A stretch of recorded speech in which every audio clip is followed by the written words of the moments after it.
Assalamu alaikum wa rahmatullahi wa barakatuh. Kuna elimu tunafundisha, kuna baadhi ya vitu tunaelekeza, lakini kuna baadhi ya watu ambao wanatumia elimu hizi wanafanikiwa. Wewe ukiona huna yakini katika mambo kama haya ya Mwenyezi Mungu, kutumia aya za Mwenyezi Mungu, basi usifanye vitu hivi, kwa sababu hutofanikiwa, kwa sababu yakini huna. Na kama huna yakini, huna imani na jambo lolote, hata kama ni dawa unazitumia lakini huna imani ya namna yote, basi huwezi kuona chochote.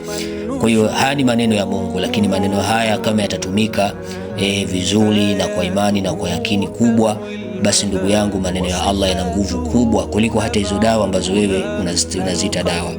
Dawa hizo unaweza ukazichukua ukazisomea maneno ya Allah, basi dawa hizo zikawa na nguvu na ajabu ikapatikana. Tatizo watu wengi wamekuwa hawaamini vitu kwa sababu imani za watu zimekuwa ndogo sana.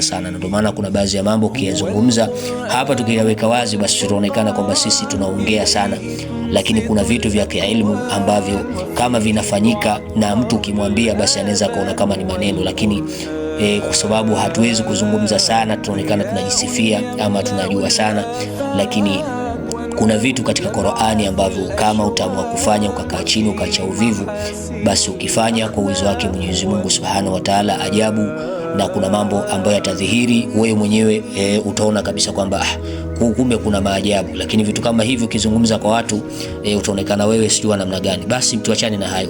Leo mimi nataka nikupe faida hii ya mahaba, faida hii ya kutengeneza mahaba, mahaba mbele za watu, mahaba ya kutengeneza mahaba katika ndoa.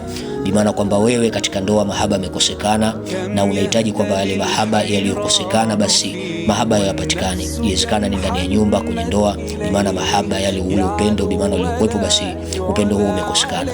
Unaweza ukawa ni mtu mwenye kusoma aya hii, kama ni mwanamke ama ni mwanaume, basi pendelea sana kusoma aya hii. Haya ni aya ambayo inapatikana katika suratul Imrani. Hii ni aya 14 katika suratul Imrani. Utaisoma kama ifuatavyo: Bismillahir Rahmanir Rahim. Zuyina linnasi hubba shahawati minan nisai wal banina wal qanatiri al munkantarati minal dhahabi wal fiddati wal khayli al musawwamati wal an'ami wal harthi dhalika mata'ul hayati dunya wallahu indal husnul maabi. Hii ni aya ambayo ni nzuri sana katika kutengeneza mahaba katika ndoa.